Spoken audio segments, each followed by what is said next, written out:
Salut à tous, c'est JB et aujourd'hui on va voir des produits high-tech qui sont pas disponibles en France mais qui pour le coup, on aimerait bien qu'ils le soient.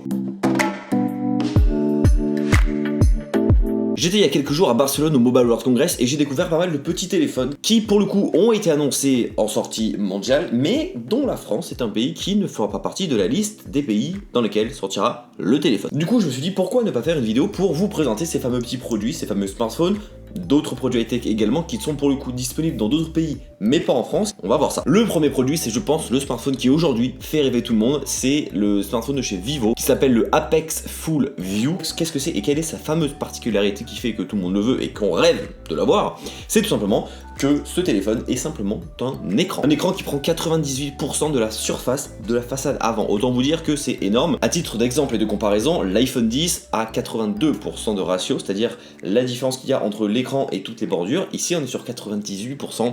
Autant vous dire que les bordures pour le coup sont vraiment petites. Outre ce premier point qui fait rêver étant donné que c'est un écran OLED, le deuxième c'est que comment on va faire pour déverrouiller ce fameux téléphone? On a le code, on peut avoir le schéma. On peut avoir également le capteur d'empreinte. Et cette marque Vivo s'est dit non, on va pas mettre le capteur d'empreinte à l'arrière du téléphone, on va le mettre à l'avant. Mais comme il n'y a pas de place, eh bien on va directement le mettre sous l'écran. Donc tout simplement tu prends ton pouce ou n'importe quel doigt de tes 10 doigts, ou peut-être tes doigts de pied, on sait jamais, et tu le poses sur l'écran et tu vas pouvoir déployer ton téléphone.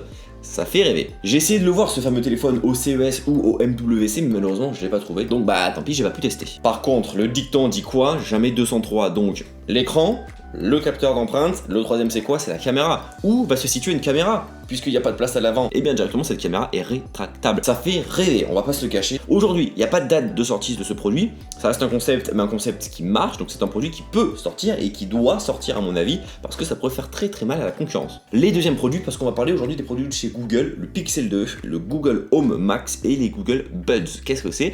Le Pixel 2, le Pixel 2 XL, c'est les fameux smartphones de chez Google qui sont faits par Google, créés par Google, fonctionnant sur Google, avec Google et Android, bref, que du Google. Tout simplement, pourquoi on les a pas en France?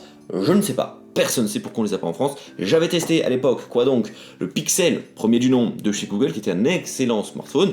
On attend le 2, on l'a pas en France, c'est ultra dommage. Mais bon, encore une fois, la France est lésée. Le deuxième produit, c'est le Google Home Max. Qu'est-ce que c'est? C'est un peu l'équivalent du HomePod, du Google Home, mais en version beaucoup plus gros, avec une grosse enceinte, un gros caisson, bref, quelque chose qui envoie pas mal en mode musique. Pourquoi on l'a pas en France? Je ne sais pas. C'est disponible en Allemagne, c'est disponible au Royaume-Uni, c'est disponible aux États-Unis, mais on l'a pas en France.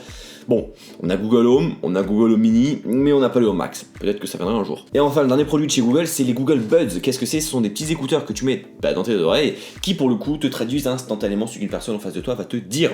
Typiquement, tu es en Espagne, tu parles à une personne espagnole, la personne espagnole va parler, tes buds vont écouter ce que la personne te dit, et directement ça va te traduire dans tes oreilles ce que la personne te dit. C'est plutôt cool. Bon après, si toi, tu parles, la personne devra mettre des écouteurs pour entendre à l'inverse. Franchement, ce truc c'est ultra fun, c'est quoi? C'est du Google Traduction mais dans les oreilles, ça demande à voir. C'est encore une fois pas disponible en France, même si la langue française est prise en compte.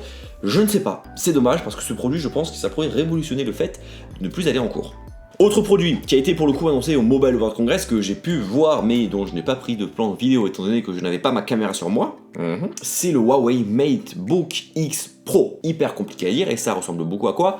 Au MacBook Pro. Qu'est-ce que c'est? C'est un ordinateur portable qui pour le coup fait rêver pour deux raisons. Premièrement, il a un écran de 13,9 pouces, surtout avec un ratio bordure-écran qui est de, attention, ouvrez grand vos oreilles, 91%, ce qui est relativement énorme. Les bordures sont hyper fines, ce qui veut dire qu'on n'a pas la place de mettre une caméra sur cet écran. Donc, que s'est dit Huawei? On ne va pas directement mettre la caméra sur l'écran avec une fameuse encoche comme un iPhone, non, on va le mettre sur le clavier. Sauf que si on met une caméra sur le clavier, elle va dépasser, donc quand on fermera l'écran, on ne pourra pas le fermer.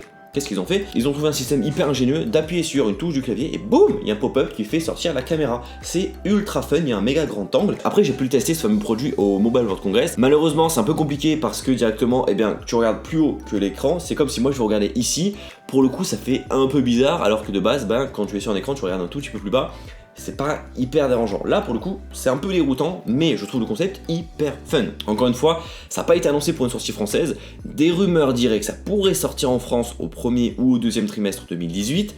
On n'en sait rien tant que ça n'a pas été annoncé officiellement. Autre smartphone qui va vous faire rêver, le Doogee V ou le Doogee 5 ou Doogee 5, bref, vous appelez ça comme vous voulez. C'est un peu le même style que le smartphone de chez Vivo, c'est-à-dire que c'est un écran qui qui prend toute la bordure, sauf avec cette fameuse petite encoche au-dessus, qui fait penser à un certain smartphone avec un X dedans. C'est un écran de 6,2 pouces, un AMOLED, et surtout l'écran prend 94% de la façade avant. C'est pas les 98% du smartphone de chez Vivo, mais presque. Et comme le smartphone de chez Vivo, tu as quoi? Tu as le fameux capteur d'empreinte sous l'écran. Ce smartphone, pour le coup, il va sortir très bientôt, mais encore une fois, pas en France. C'est très dommage. Et enfin, le dernier smartphone qui pour le coup a été annoncé en octobre 2017, qu'on a pu prendre en main au CES 2018, qui a été réannoncé au Mobile World Congress, qu'est-ce que c'est? C'est le ZTE Axon M. Qu'est-ce qu'il a comme particularité, ce petit téléphone qui donc ne sortira pas en France? C'est tout simplement qu'il a deux écrans qui se pivotent un peu comme une Nintendo DS. Tu as le téléphone à plat, boum, tu pivotes à plat et tu as donc les deux écrans. Bref, c'est quelque chose d'assez fun, quelque chose d'assez complet. Alors, est-ce qu'il y a une réelle utilité? Non, pas du tout, parce que je l'ai testé, je peux vous dire que c'est plus encombrant qu'autre chose et que les bordures sont telles qu'au final, t'as l'impression d'avoir un téléphone des années 2000 avec toi. Mais le concept est sympa, c'est fun, c'est frais, c'est innovant, bravo ZTE, encore une fois, on n'aura pas ça en France. Dites-moi en commentaire, vous désormais, si vous avez des produits que vous avez en tête, qui ne sont pas disponibles en France, et donc vous rêveriez les avoir. Moi, dans toute la liste que je vous ai dit, il y a les Buds de chez Google que je rêverais d'avoir. Deuxièmement, il y a le fameux smartphone de chez Vivo. Et troisièmement, le MateBook X. Pourquoi? Juste pour m'amuser, appuyer sur la touche du clavier avec la caméra qui sort. Comme d'habitude, gros pouce bleu dans la barre des pouces bleus si vous avez apprécié la vidéo. Et moi, je vous lâche en vous disant quoi? La bise.